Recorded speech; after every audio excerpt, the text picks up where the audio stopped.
시청자 여러분 안녕하십니까? 1월 5일 굿모닝 MBN 시작합니다. 먼저 오늘의 주요 뉴스부터 전해드리겠습니다.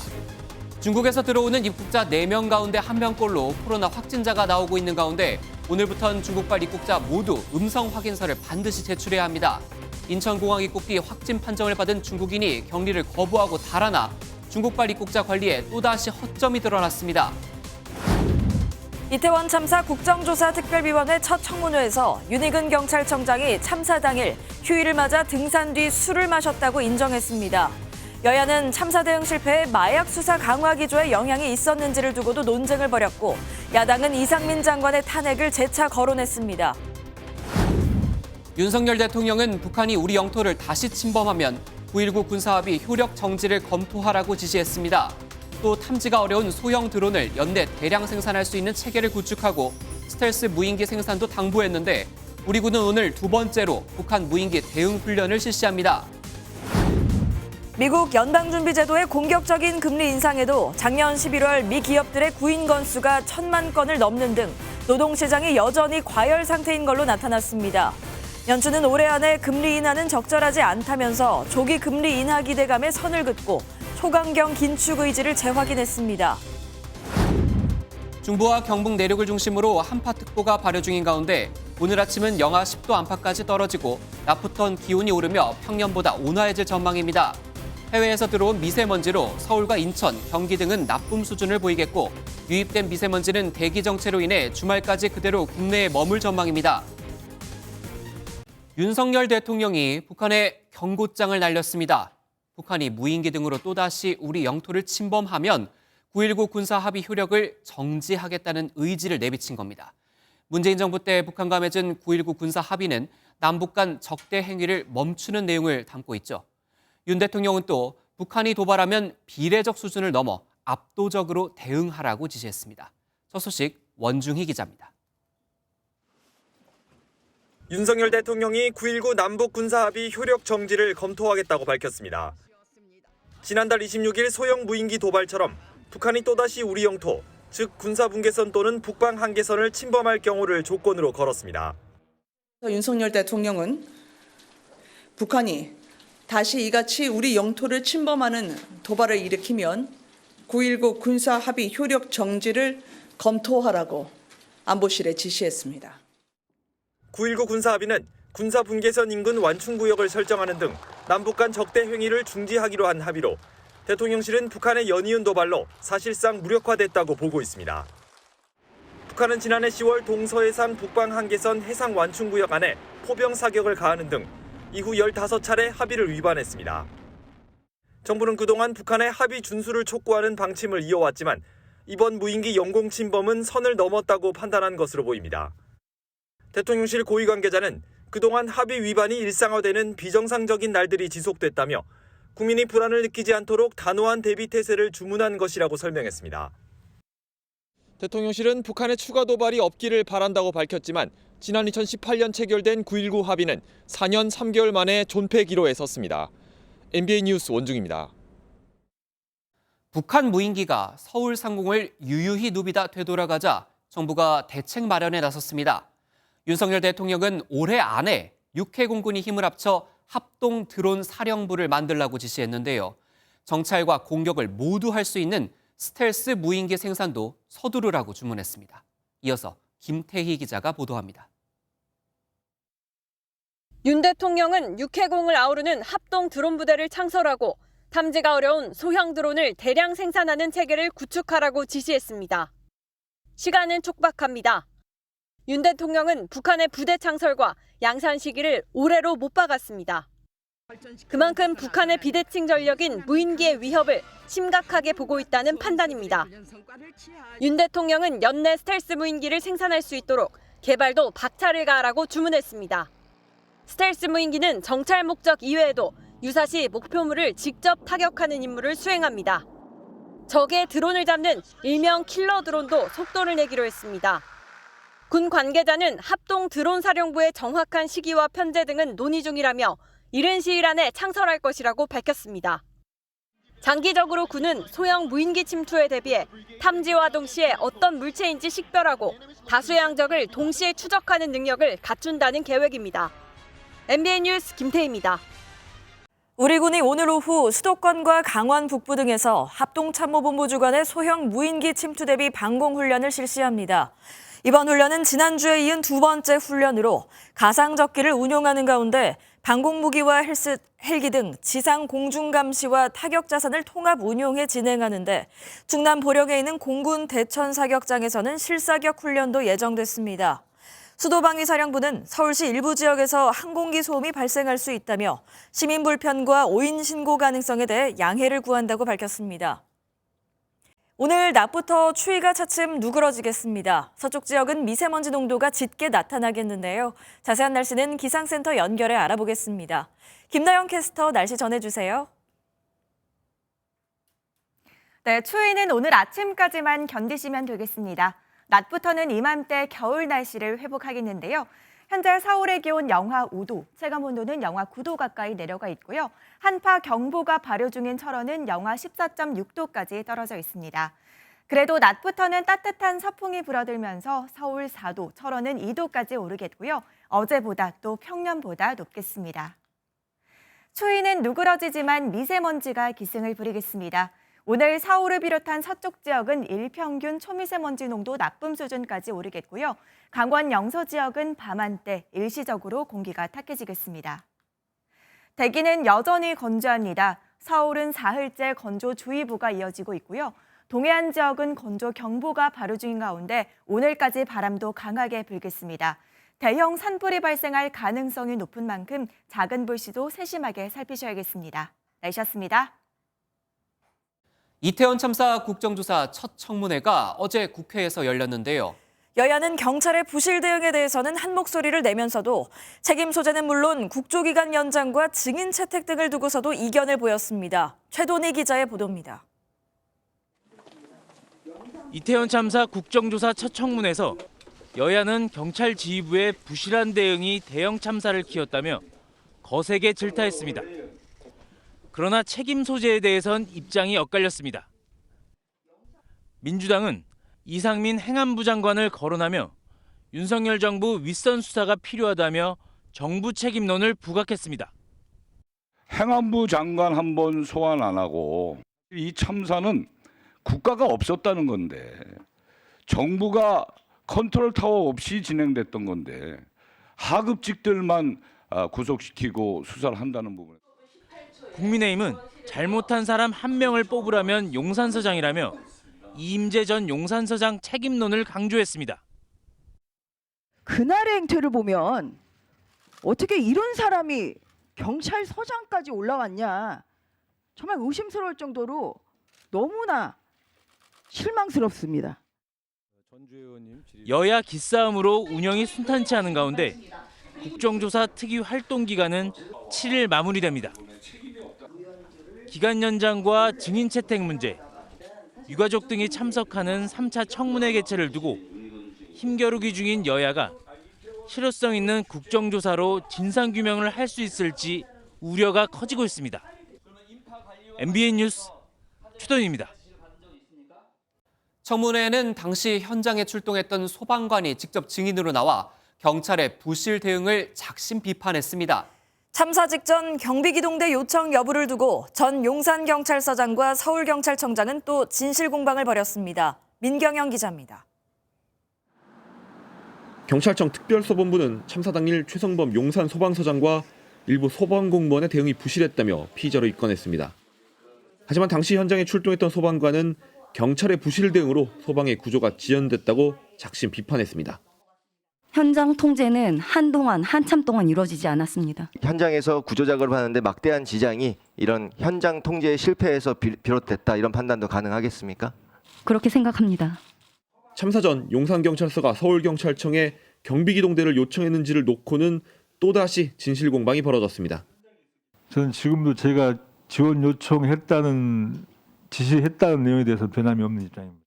그동안 말씀드리지만은 저희 서울청에서는 교통기동대 1개 제대 요청 외에는 받은 바가 없습니다. 참사 당일 음주 사실이 알려졌던 윤익은 경찰청장은 음주 여부를 묻는 질문에 불쾌감을 표하기도 했습니다. 주말 저녁이면 저도 음주할 수 있습니다. 네. 그것까지 밝혀드려야 되나요? 음주했다고 말씀드렸습니다. 하지만 사퇴 요구에 대해선 고민해 보겠다며 선을 그었습니다. MBN 뉴스 민경영입니다. 새해 정치권 첫 화두로 윤석열 대통령이 중대 선거구제를 제안했죠. 국민의힘이 대통령이 오늘 띄운 선거구제 개편 논의를 시작했습니다만 당장 내년 적용에는 난색을 표하는 기류가 역력합니다. 민주당에선 되레 비례대표제를 더 강화해야 한다는 말이 나왔습니다. 각 당의 속내를 김현 기자가 취재했습니다. 윤석열 대통령이 언급한 중대 선거구제 논의를 위해 국민의힘이 긴급 간담회를 열었습니다. 조영 원내대표는 당 정치개혁특위와의 회의 직후 중대 선거구제로 가자는 방향을 얘기했다면서도 신중한 입장을 보였습니다. 다양한 선거구 제도의 모습이 실질적으로 선거에서 어떻게 적용될지를 충분히 숙고한 다음에 의견을 들을 수 있도록 그렇게 하기로 했습니다. 도시와 농촌 그리고 보수세 정도에 따라 지역별 이해관계가 달라 이견을 모으는 게 어렵겠지만 정책의 총을 열어 당 입장을 정리하겠다고 덧붙였습니다. 당내에선 당장 내년이 아닌 2028년 총선 적용을 목표로 해야 하는 것 아니냐는 반응이 나옵니다.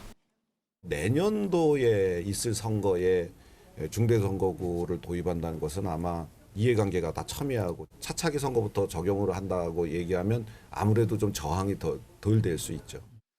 더불어민주당에선 이재명 대표가 정치개혁을 위해 중대선거구제가 대안은 아니라며 비례대표제를 강화해야 한다고 말했습니다. 제3의 선택이 가능한 정치 시스템이 바람직하다라는 말씀을 드렸고 그 방식이 중대선거구제라야 한다라고 생각하지는 않습니다. 박홍근 원내대표도 수도권 등 일부 지역에 한정한 중대선거구제는 여당이 유리한 방향을 계산해 접근한 것이라고 비판했습니다.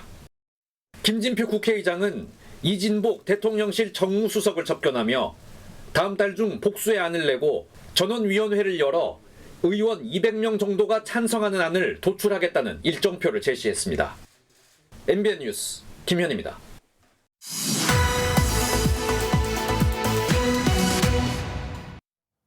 네, 오늘 돋보기는 정치권 소식 조금 더 살펴보겠습니다. 노태현 기자 나와 있습니다. 어서 오세요. 네, 국민의힘 당권 주자 상황부터 좀 알아보겠습니다. 폐륜, 꼰대 이런 감정 섞인 말들이 나왔다는데 왜 그런 건가요? 네, 지난해 말 당권 주자인 윤상현 국민의힘 의원은 차기 당대표 후보들 내년 총선에선 수도권에 출마하자 이런 공동 선언문을 내자고 주장했었죠. 네, 그랬었죠. 네, 안철수 의원 역시 전적으로 동의한다고 공개적으로 밝히면서 공론화가 됐었습니다. 두 사람은 각각 인천과 경기 분당에 지역구를 뒀다는 공통점이 있는데요. 그러자 친윤계 핵심으로 꼽히는 장제원 의원이 발끈했습니다. 그 지역 구민을 무시한 폐륜적 발언이자 허장성세, 그러니까 실력이 없으면서 허세로 떠벌린다, 이런 직격탄을 날린 건데요. 장 의원과 연대하고 있는 당권주자 김기현 의원 역시 무슨 좁쌀 같은 이야기냐, 격가지에만 집착한다고 쏘아붙였습니다. 이 이야기를 들은 윤상현 의원이 아무래도 가만히 있지 않았을 것 같은데요. 어떤 반응 보였습니까? 네, 그렇습니다. 윤상현 의원은 지난 2012년 장제원 의원이 당시 한나라당 대선 후보에게 적진 출마를 요청했었다며 그때는 맞고 지금은 틀리느냐며 비꼬았습니다. 그러면서 소장파였지만 이젠 꼰대가 됐는지 격전지에 뛰어드는 기계를 폐륜이라고 표현한 걸 보고 통탄할 노릇이라고 비판했습니다. 김기현 의원을 향해선 안철수 의원에게 수도권 험지에 출마하라고 공개적으로 등을 떠밀지 않았느냐며 내로남불도 연대하는 거냐고 비난했습니다. 네, 이렇게 여당 내에서 아주 뾰족뾰족 가시가 돋친 설전이 벌어지고 있는 이런 상황에 윤석열 대통령이 안철수 의원 부부를 관저로 초청을 했다. 이런 소식이 들어와 있네요. 네, 그렇습니다. 지난 2일 청와대 영빈관에서는 윤 대통령이 마련한 신년 인사회가 있었죠. 네네. 네, 그 자리에서 있었던 얘기인데요. 안 의원 측 관계자는 윤 대통령과 부인 김건희 여사는 안 의원과 부인 김미경 교수를 부부 동반으로 한남동 관저로 초청한다는 뜻을 각각 전달했다, 이렇게 밝혔습니다. 다만 구체적인 회동 날짜는 아직 정해지진 않았습니다.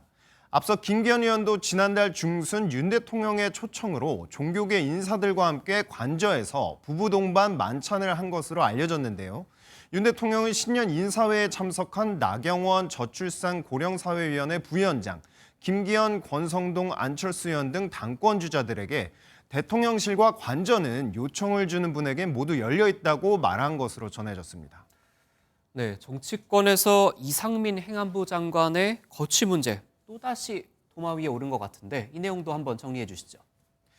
네, 올해로 집권 2년 차에 접어든 윤석열 대통령이 그제 국무회의 마무리 발언에서 개각설에 대해 완전히 선을 그었습니다. 네. 괜한 소문에 흔들리지 말라, 장관들은 업무에 집중해달라고 당부했다는 건데요. 사실 정치권에서는 지난해 연말부터 분위기 쇄신 차원에서 이상민 행안부 장관 등이 교체될 것이라는 그런 전망이 나오긴 했었습니다. 네, 그랬었죠. 이 장관에 대한 해임 건의안을 통과시켰던 더불어민주당은 탄핵을 추진할 수 있다며 맞불을 놨습니다. 지난번 해임 건의안을 통해서 반강제적 방식을 얘기했고 이게 안 될 경우에는 저희는 국민의 뜻에 따라 또 유족의 요구에 따라서 저희는 탄핵 소추를 추진할 수밖에 없다. 네, 야당 상황도 한번 짚어보겠습니다. 이재명 민주당 대표가 지난 2일이었죠. 문재인 전 대통령을 예방을 했었는데 그때 그 장면, 회동 장면이 일부 공개됐어요. 원래 이거 비공개 아니었습니까? 네, 그렇습니다. 우선 준비된 화면 함께 보시겠습니다. 왼쪽에 문재인 전 대통령과 김정숙 여사가, 오른쪽에는 이재명 민주당 대표 등 지도부가 마주 앉은 모습 보실 수 있으실 텐데요. 나왔던 발언 같이 들어보시겠습니다. 대통령이 걱정 안 해도 되는 그런 당으로 될 수 있도록 최선을 다하겠습니다. 세상이 험하기는 한데 저희가 잘 이겨나가도록 하겠습니다. 이재명 대표님 중심으로 당이 혼연일체 하나가 돼서 올해는 더 이제 각별한 노력을 해야 되지 않을까 싶습니다. 정부 여당이 못하는 몫까지 좀 민주당이 한다는 그런 마음가짐으로. 네, 정치권 일각에서는 문 전 대통령이 사법 리스크에 휩싸인 이 대표에게 힘을 실어준 것이다, 이런 해석이 나오기도 했었는데요. 네. 당초 두 사람의 만남을 비공개로 했다가 당 차원에서 편집 영상을 기자단에게 배포한 것도 외부의 단일 대우를 부각하려는 의도가 담긴 게 아니냐, 이런 분석입니다. 이에 권성동 국민의힘 의원은 여러 범죄 의혹의 당사자끼리 만나서 결속을 다진 것이라며 본질은 죄와 벌이라고 비판했습니다. 네, 정치권 소식 이야기 들은 뉴스 돋보기 오늘은 여기까지 듣겠습니다. 노태현 기자였습니다. 미국 중앙은행인 연방준비제도가 지난 12월 열렸던 공개시장위원회 의사록을 공개했습니다. 한동안 고금리를 지속하겠다는 뜻이 담겨 있어 올해도 금리 인상은 지속될 걸로 보입니다. 워싱턴에서 최중락 특파원입니다. 미국 연방준비제도는 올해에도 금리 인상을 지속하겠다는 의지를 확인했습니다. 연준이 공개한 지난달 공개시장위원회 정례 회의록에 따르면 추가 금리 인상에 나서겠다는 점을 분명히 밝힌 겁니다. 연준 19명 위원은 모두 인플레이션이 2%로 지속적으로 하락하는 확신이 들 때까지 금리 인상이 적절하다는 데 공감대를 형성했습니다. 제롬 파월 연준 의장도 지난달 0.5%포인트 금리 인상 이후 이 같은 입장을 확인한 바 있습니다. Today, the FOMC raised our policy interest rate by 0.5 percentage point. We continue to anticipate that ongoing increases will be appropriate in order to attain a stance of monetary policy that is sufficiently restrictive to return inflation to 2% over time. 시장에서는 연준이 1분기 안에 금리 인상을 중단하고 하반기에 금리 인하로 전환할 것으로 예상했지만 당분간 금리 인하는 없을 것이란 전망입니다. 특히 다수 참석자들은 역사적 경험을 들며 조기에 통화 완화를 하지 말 것을 강조했습니다. 뉴욕 증시는 FOMC 회의록 공개 이후 하락했다가 다시 상승세로 돌아서는 혼란스러운 장세를 보이다 다우와 나스닥 모두 상승 마감했습니다. 연준이 공개한 의사록은 통화정책 완화를 기대하는 시장에 경고 메시지를 보내며 올해에는 기준금리 인하가 없을 가능성을 다시 한번 시사한 것으로 풀이됩니다. 워싱턴에서 MBN 뉴스 최종락입니다. 면역 회피 능력이 있는 BN1 변이 검출률이 지난달 마지막 주 33.3%로 집계돼 확진자 3명 중 1명꼴로 늘었습니다.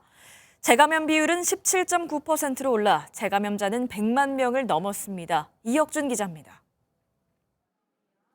코로나19 재감염자는 104만 4천여 명으로 처음으로 100만 명을 넘었습니다. 확진자 가운데 재감염자 비율은 지난해 11월 말 14.68%에서 12월 18일 주엔 17.9%까지 올랐습니다. 재감염자가 늘어나는 데는 코로나19 바이러스 변이에 영향이 큰 것으로 보입니다. 면역 회피 능력이 강한 BN1 변이는 지난달 초 17.4%에서 지난달 마지막 주엔 33.3%까지 늘었습니다. BN1 변이는 미국에서 유행하는 XBB 1.5와 유사한 형태를 보입니다. XBB 1.5의 미국 내 점유율은 지난 한 달 동안 9.9%에서 40.5%까지 치솟았습니다. 둘 다 BA5보다 중환능이 BN1은 2.7배, XBB는 3.6배 감소한다는 연구가 있습니다. 감소폭이 클수록 백신에 맞았더라도 감염되기 더 쉽다는 겁니다. 연령대별 발생률을 살펴보면 80대 이상의 연령대에서 전주 대비 일평균 발생률이 증가했습니다. 감염은 못 막더라도 고령자가 위중증으로 악화하는 걸 막으려면 백신 접종밖엔 답이 없습니다. 60대 이상 어르신들께서 이가 백신을 접종하시면 기존 백신만 접종하신 경우보다 중증화와 사망 예방 효과가 각각 76%와 80%가 향상된다는. 이런 가운데 방역 당국은 중국발 입국자 이틀째 PCR 검사에서 확진자 73명을 격리했습니다. 양성 판정률은 지난 2일 20%에서 하루 만에 26%로 올랐습니다. MBN 뉴스 이혁준입니다. 인천공항으로 우리나라에 들어와 코로나19 확진 판정을 받은 한 중국인이 격리시설인 호텔에서 도주했습니다. 아직도 소재 파악이 안 되고 있는데요. 경찰이 이 중국인을 쫓고 있습니다. 노승환 기자가 보도합니다. 인천공항에서 확진 판정을 받은 사람들을 태운 버스가 한 격리시설에 도착합니다. 운전자가 하차한 직후 흰색 옷을 입은 남성이 버스에서 내리자마자 그대로 도망칩니다. 지난 3일 입국해 확진 판정을 받은 40대 중국인입니다. 버스에는 질서유지 요원이 있었으나 도주를 막지 못했습니다. 호텔을 벗어난 중국인은 호텔에서 500m가량 떨어진 이곳 대형마트 앞 사거리까지 왔다가 사라진 것으로 확인됐습니다. 경찰은 이 남성이 마트 안에 들어가지는 않아 불특정 다수와의 접촉은 없었던 것으로 추정된다고 밝혔습니다.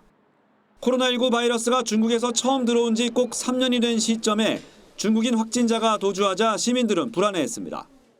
예, 상당히 지금 불안하고요. 지금 많이 좋아진 상태인데 어제 같은 일이 또 생겨서 사실. 방역에 구멍이 뚫린 데 대해 당국은 실수를 인정하고 재발 방지를 약속했습니다. 좀 불미스러운 일이 있어서 대단히 유감이라고 일단 생각을 하고 있습니다. 앞으로 이런 건 없도록. 경찰은 중국인을 추적하는 한편 정부가 고발하면 감염병 예방법 위반 혐의로 수사할 계획입니다. MBN 뉴스 노승환입니다. 오늘부터 중국에서 한국으로 오는 모든 입국자들은 입국 전 코로나 검사가 의무화됩니다. 중앙방역대책본부에 따르면 중국발 입국자들은 출발 48시간 이내에 PCR 검사나 24시간 이내에 신속 항원 검사를 받고 음성 확인서를 제출해야 합니다. 다만 장례식 참석 등과 같은 인도적 목적이나 공무 국외 출장자, 만 6세 미만 영유아, 확진일로부터 10일 이후 40일 이내인 사람의 경우는 예외로 인정하기로 했습니다. 어젯밤 인천의 한 폐수 처리 업체에서 불이 나 한 명이 숨지고 한 명이 크게 다쳤습니다. 공장이 밀집된 지역이라 불이 커질 위험성이 있어 소방당국은 한때 관할 소방서 인력을 총동원하는 대응 1단계를 발령하기도 했습니다. 이병주 기자입니다. 샌드위치 패널로 지어진 건물이 폭격을 맞은 것처럼 파손됐습니다.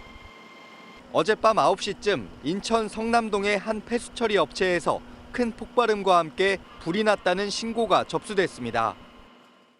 놀랄 겨를이 없었던 것 같아요. 바로 좀 화재가 크게 났다라는 생각에 그냥 신고 먼저 하게 된 겁니다.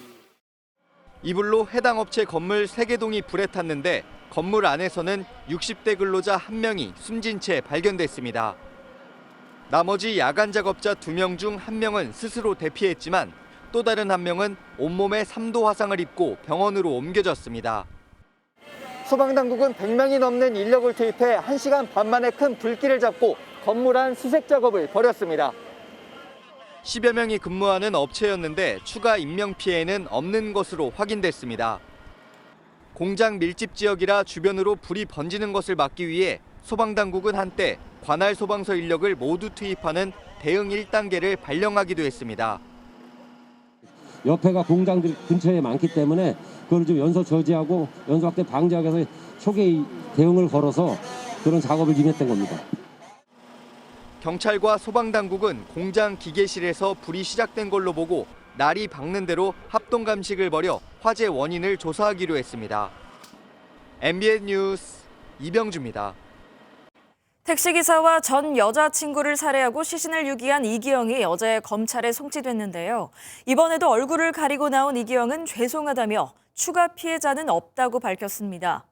시신 수색 작업도 계속 진행 중인데 이기영은 경찰의 마지막 선물이라며 시신 유기 장소를 번복했다고 하네요. 김세희 기자입니다.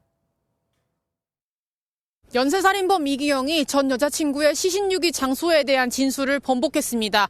현재 제 뒤에 보이는 곳에서 시신 수색 작업이 진행 중입니다.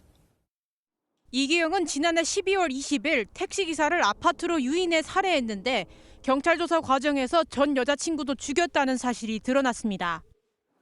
그런데 이기영은 지난해 8월 전 여자친구를 살해해 공릉천 하류에 시신을 유기했다고 말해 경찰이 수색했지만 발견되지 않았습니다.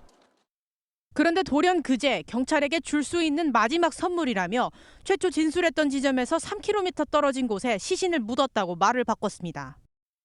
진술이 좀 바뀌어가지고 그게 사실인지 아닌지 확인하는 거예요. 어제 검찰에 송치된 이기영은 이번에도 모자와 마스크로 얼굴을 가렸습니다. 피해자의 유족에게 한 말씀만 다시 해주시죠. 유족분들과 피해자분들께 죄송합니다. 추가 피해자 없습니까? 예, 없습니다. 경찰은 이기영이 거주지에서 발견한 남성 1명과 여성 3명의 유전자 신원을 확인하고 있습니다. 숨진 전 여자친구와 현 여자친구, 모친과 지인 등 이기영의 거주지를 드나든 7명과 대조 작업을 진행 중인 것으로 알려졌습니다. 사건을 넘겨받은 검찰은 6명의 전담 수사팀을 꾸려 추가 범죄 등을 확인할 계획입니다. MBN 뉴스 김세희입니다. 그제 충남 공주에서 횡단보도를 건너던 20대 대학생이 10대가 몰던 승용차에 치여 숨졌습니다. 운전을 한 10대는 무면허였고 사고 차량은 공유 차량이었는데요. 규정상 10대는 차를 못 빌립니다. 하지만 친구 아버지의 휴대전화와 운전 면허증만 있으면 손쉽게 차를 빌릴 수 있었습니다. 김영현 기자가 보도합니다.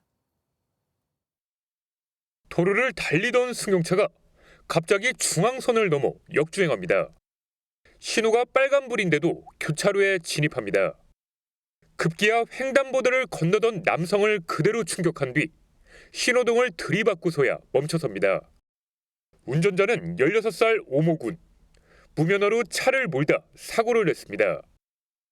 막 지금 나오니까 운전자는 요 앞에 실어져 있었고 119가 보행자만 실패만. 이 사고로 오군은 크게 다쳤고 차에 부딪힌 20대 대학생은 병원으로 옮겨졌지만 숨졌습니다. 사고 차량입니다. 이렇게 앞부분이 움푹 찌그러져 사고 당시의 충격을 고스란히 보여주고 있습니다. 오군이 몰았던 승용차는 공유 차량이었습니다. 만 21세 이상이어야만 빌릴 수 있는데 친구 아버지의 휴대전화와 운전면허증을 이용해 본인 인증을 받았습니다. 오군은 친구를 태우고 대전과 세종, 충남 일대를 무려 8시간 동안 밤새 운전한 것으로 밝혀졌습니다.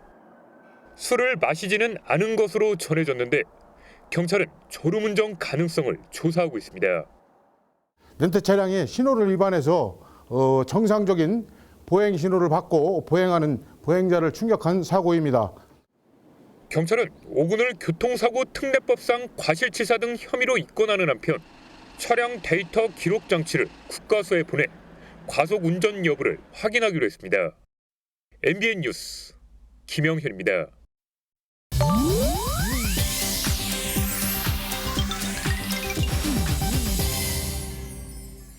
인터넷에서 화제가 되는 소식들을 모아 전해드리는 인터넷 와글와글입니다. 그룹 G.O.D의 멤버 박준영 씨가 자신을 사칭하는 SNS 계정을 발견해 팬들에게 주의를 당부했습니다. 박준영 씨는 어제 자신의 SNS에 가짜 계정 및 메시지 화면을 캡처한 사진을 올리며 가짜 계정이 또 생겨 벌써 팔로워 305명을 속이고 있다고 적었는데요. 가짜 계정 소유자가 박준영 씨의 팬에게 박준영 씨인 것처럼 다이렉트 메시지도 발송했다며 분노했습니다. 최근 유명인을 사칭한 SNS 계정이 기승을 부리는 가운데 방송인 홍석천 씨와 전현무 씨, 배우 허성태 씨 등도 피해를 호소하기도 했는데요. 팬들도 처벌을 꼭 받았으면 좋겠다는 등의 반응을 보였습니다. 이젠 70대 노년이 된 1968년 영화 로미오와 줄리엣의 주연 배우 올리비아 하세와 레너드 위팅 씨가 영화사를 상대로 5억 달러, 우리 돈 약 6,400억 원의 소송을 제기했습니다. 미성년이었던 당시 영화 촬영 과정에서 성학대와 성희롱 등을 당했다는 건데요. 감독이 신체 노출이 없을 거라고 했던 것과 달리 결국 촬영하면서 말이 바뀌었고 영화에는 두 사람의 나체 일부가 그대로 노출됐다고요. 당시 두 사람은 각각 15세와 16세밖에 되지 않았고 어린 시절 겪은 이 사건으로 수십 년간 정신적 고통을 겪어왔다고 호소했습니다. 이번 소송은 아동 성범죄에 대한 공소시효를 일시적으로 중단하는 캘리포니아 법에 따라 사건 당시로부터 50년이 넘었지만 제기될 수 있었는데요. 현재 언론이 영화사 측의 입장을 물었지만 아직 별다른 답변을 내놓지 않고 있다네요. 뜨거운 환영을 받으며 사우디아라비아의 알-나스르에 입단한 크리스티아누 호날두가 첫날부터 말실수를 하고 말았습니다. 현지 시간으로 3일 알-나스르 입단식에서 기자회견을 하던 중 사우디아라비아를 영어 철자가 비슷한 남아프리카 공화국으로 잘못 말한 겁니다. 그의 말실수가 담긴 영상에는 사우디가 아닌 돈을 보고 갔으니 말실수를 할 만하다는 등 비꼬는 댓글이 달렸다죠. 한편 이날 호날두는 2만 5천 명에 가까운 사우디 팬들 앞에서 성대한 입단식을 치렀는데요. 알려진 바에 따르면 그는 매년 2억 유로, 약 2,700억 원 가까이를 받는다고 하고요. 사우디아라비아의 축구 발전에 기여하고 싶다고 입단 이유를 밝혔다는군요. 인터넷 와글와글이었습니다. 점심값이 하도 오르니까 이젠 런치플레이션이라는 말까지 생겼습니다. 여러모로 지갑 열기가 겁나는데 곧 설날도 다가오죠. 정부가 설을 맞아 성수품 공급을 늘리는 민생 대책을 발표했습니다.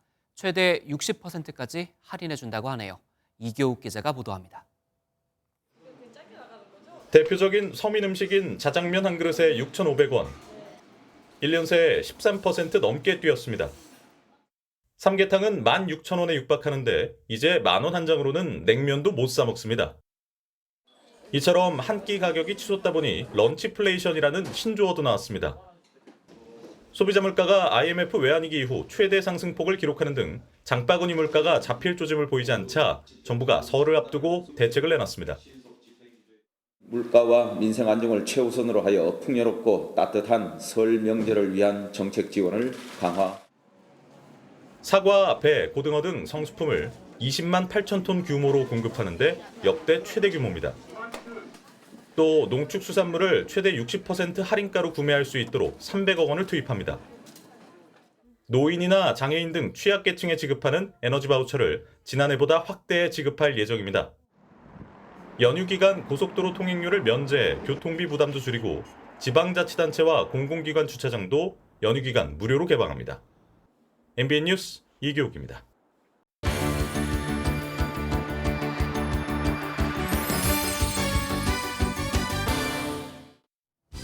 굿모닝 월드입니다. 국제사회 고립에서 차츰 벗어나고 있는 베네수엘라에 15년 만에 처음으로 유럽 관광 크루즈선이 도착했습니다. 이번 입항을 계기로 지역 경제의 숨통이 트이길 기대하고 있다네요. 베네수엘라 마르가리타 섬 엘구아마체 항구. 전통 의상의 무용수들이 화려한 축하 공연을 펼치고 승객들은 환호를 받으며 아마데아호에서 내리는데요. 이토록 환영받는 이유는 바로 유럽의 크루즈선이 베네수엘라를 찾은 게 15년 만에 처음 있는 일이기 때문입니다. 이곳은 한때 유럽인의 인기 관광지였지만 지난 10여 년간 국제사회의 제재와 불안한 정치 상황으로 관광객이 반토막 났는데요. 최근 미국이 제재를 완화하면서 관광 산업에 조금씩 훈풍이 불고 있다네요. 최근 차량용 반도체 대란으로 신차 인도가 늦어지면서 프랑스에선 중고차 인기가 크게 늘었는데요. 중고차 평가에 걸리는 시간을 줄이기 위해 신기한 서비스가 등장했습니다. 그냥 이 기계만 통과하면 된다네요. 마치 세차 기계처럼 보이지만 브러쉬나 분사기는 없는데요. 프랑스의 한 업체가 개발한 이 장치는 중고차 상태를 빠르게 확인할 수 있는 일종의 스캐너입니다. 차가 기계를 통과하는 순간 200장 이상의 사진을 찍어 흠집이나 찌그러진 자국이 있는지 확인하는데요.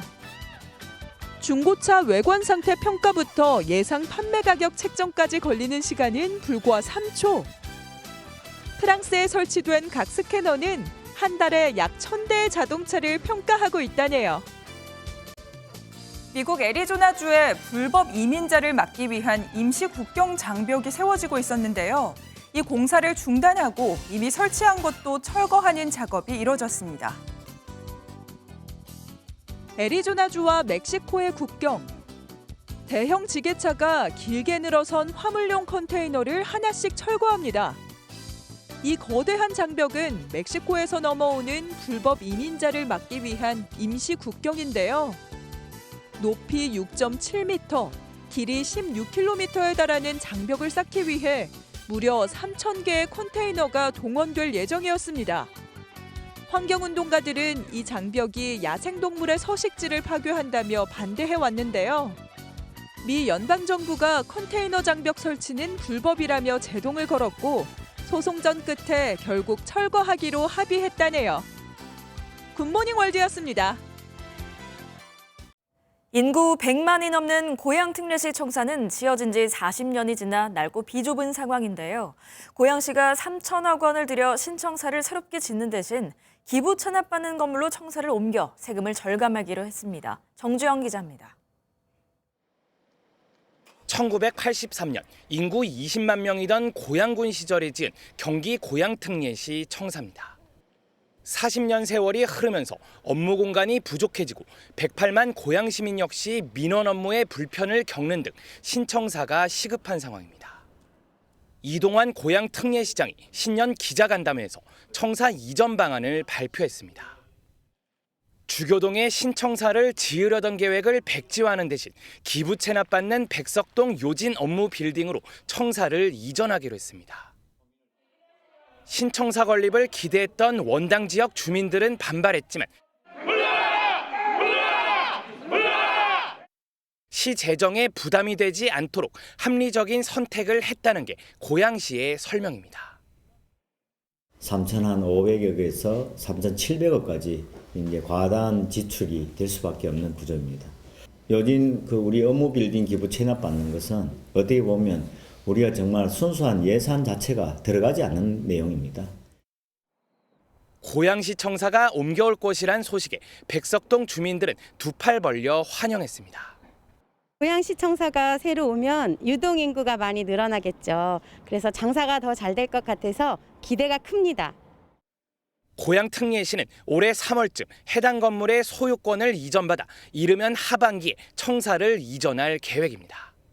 MBN 뉴스 정주영입니다. 오세훈 서울시장이 전국 장애인 차별 철폐연대가 지하철 승차 시위를 중단하기로 하면서 밝힌 면담 요청을 수용한다는 뜻을 밝혔습니다. 오 시장은 어젯밤 본인의 SNS 계정에 전장현 만나지 못할 이유가 없습니다라는 글을 남겼습니다. 이에 전장현도 오 시장에게 공개 방송을 통한 만남을 제안했는데 추후 양측이 구체적인 일정을 조율해 만날 것으로 보입니다. 유럽의 이상고온 현상이 벌어지면서 겨울답지 않은 풍경이 곳곳에서 목격되고 있습니다. 스키장에는 눈이 사라졌고 해변에는 해수욕과 일광욕을 즐기는 사람들이 가득합니다. 장동건 기자가 전합니다. 스위스의 한 스키장에 푸른 잔디만 보입니다.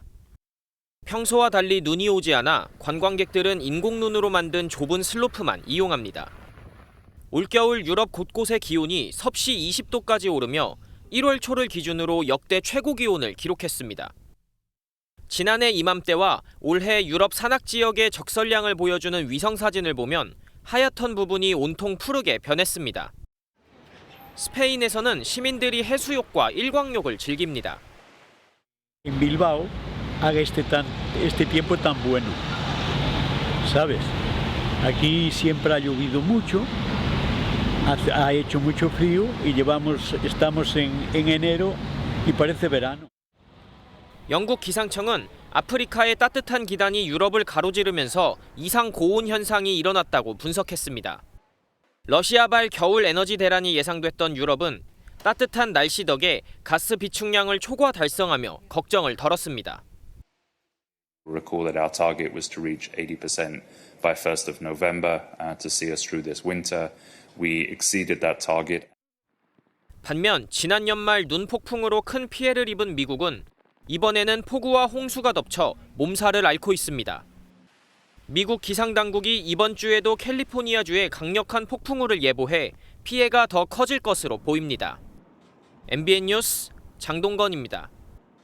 13년 만에 돌아온 아바타 물의 길이 개봉 3주 만에 800만 관객을 돌파하며 1000만 영화 등극을 앞두고 있습니다.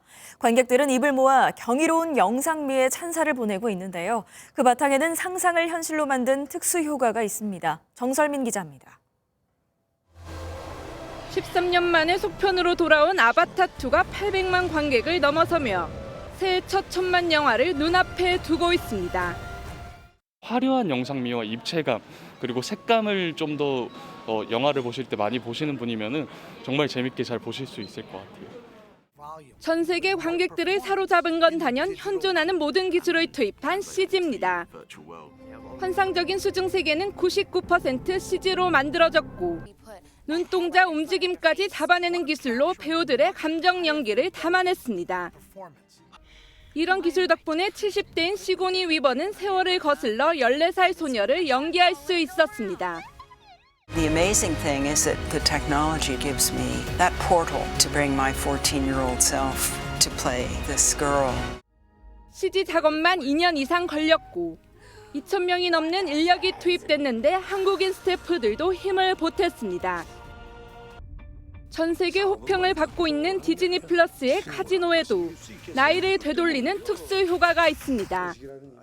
62살의 최민식이 주인공인 30대부터 50대까지 홀로 연기하는데 AI 기술이 있어 가능했습니다.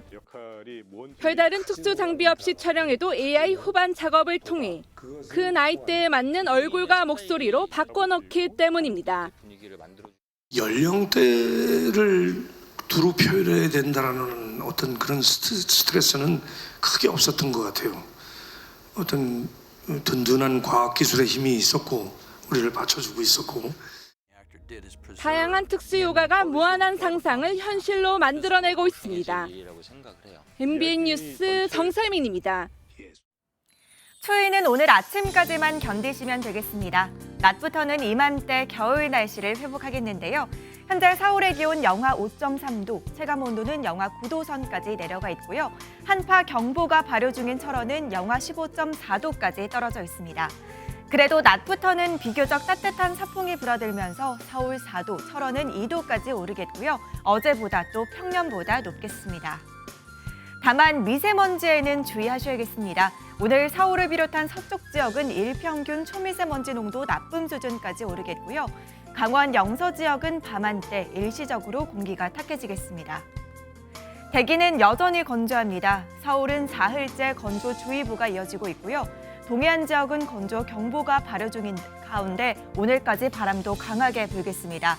대형 산불이 발생할 가능성이 높은 만큼 작은 불씨도 세심하게 살피셔야겠습니다.